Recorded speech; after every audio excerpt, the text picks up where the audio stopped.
The term narcissist is quite negative. It's quite judgmental. A lot of people use it when they feel hurt. And so, if you've come across this video because you're going through something, you feel a tremendous amount of pain towards your situation, just know that when I use the word narcissist, I'm actually referring to the term self-preservation. Okay? Because self-preservation means I need to deal with myself no matter the cost, right? That basically sums up a narcissist. A narcissist is someone who focuses on themselves 100% at the expense of another person, and that can come across as kind of callous, right? Another description that's been used a lot when it comes to describing a narcissist is somebody who has a bolstered personality, egotistical, arrogant, right? In being so, they become very self-absorbed, of course. And a lot of people don't like that. It makes them feel less than. It's not nice to be around, right? But there are some things that are happening under the surface which will allow you to understand narcissistic behavior to an extent by which where you'll be able to breathe, calm down, and take control of the situation. Let's start off with, before we get into relationships, the egotistical one, right? Where they bolster their personality. Well, what's happening there is they feel very insecure. They're actually struggling with their self-image or their self-worth. And so they'll feel the need to probably over-exaggerate certain things or talk themselves up a lot with stories, mention all of the things that make them special.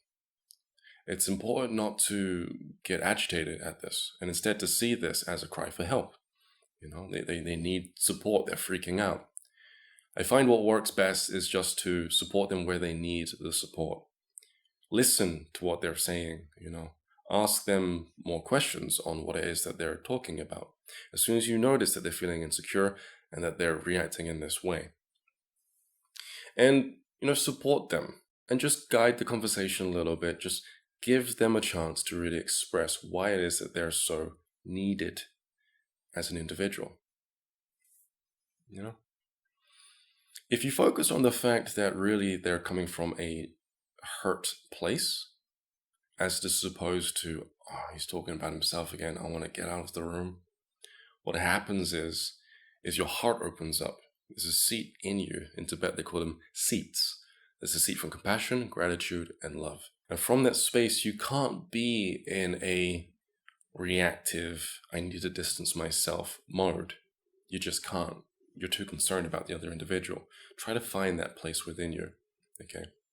Because the worst thing that can come off that situation is you feel the need to self-preserve your emotional state. And then you distance yourself from the individual, you cut yourself off, and you do other things in your life to make you feel better. The individual is going to watch you do those things. It's going to come across as narcissistic because now you're coming off as self-absorbed, right? And you don't want to do that. You know you're not like that, but the reality is we as a culture, we've gotten used to avoiding how we're feeling by way of doing other things that make us feel better. And if that means that we have to avoid a person who made us feel uncomfortable, then so be it. If we were aware of what we were doing, we wouldn't do it. But unfortunately, we still need to develop that awareness, and that's what Eastern philosophy is for. It will give us meditations and practices in order for us to become self-aware of what we're doing to contribute towards this narcissism, as well as how to deal with an individual that's coming across as narcissistic. Now let's look at relationships. I've noticed there's a running trend online when it comes to narcissism, which is basically putting their partner on blast for leaving them. Indirectly, I might add. You can tell that these people have gone through a breakup and they found some way to deal with it. It might not be so healthy, but it's helping them out. And so they've decided to make content on how to deal with narcissists, right?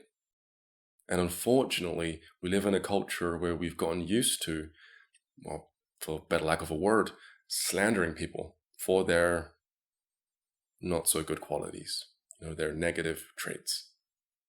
And so we're pretty quick to react to individuals that are making us feel bad. You are this, you are that.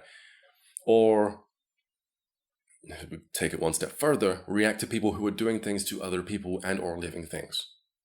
You're an evil person because you eat meat. You are this because you made my sister and brother feel like that.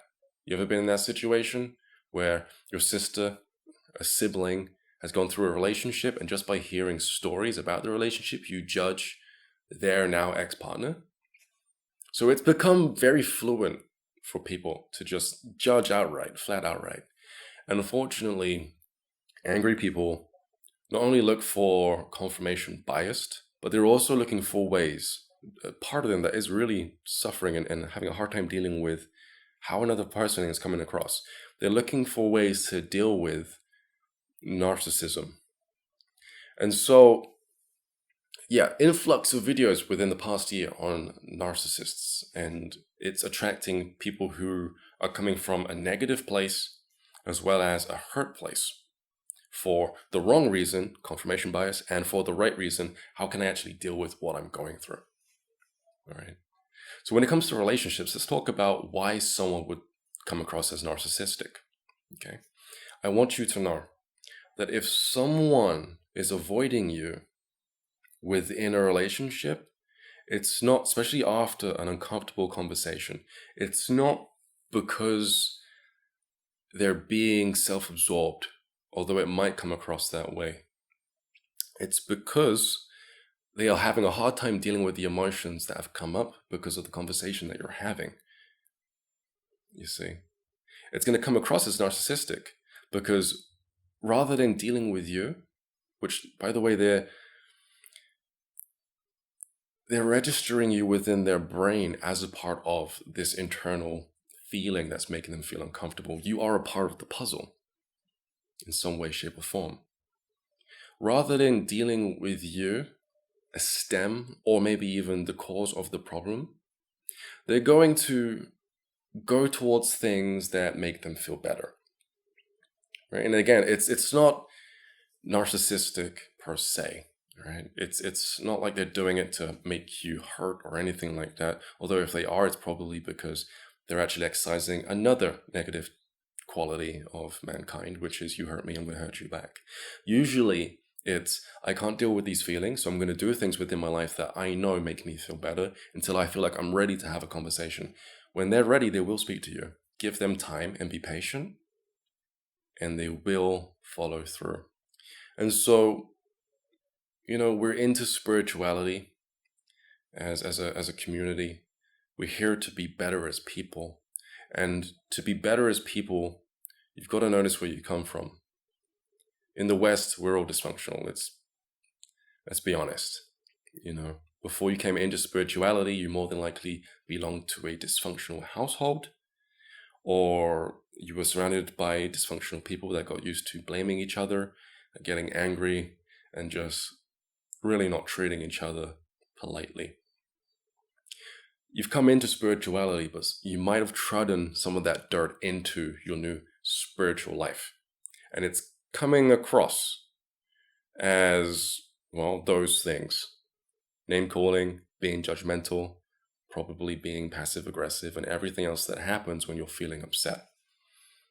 Luckily, we've got Taoism, Hinduism, and some other Eastern philosophies to help ground us into a new state of being, to kind of build a different space of which to operate from, rather than the dysfunctional space that burned our life to the ground, or our lives to the ground way back when. So you've got to practice the practices that will allow you to feel compassionate so that you can see what's actually happening within the changing of a relationship.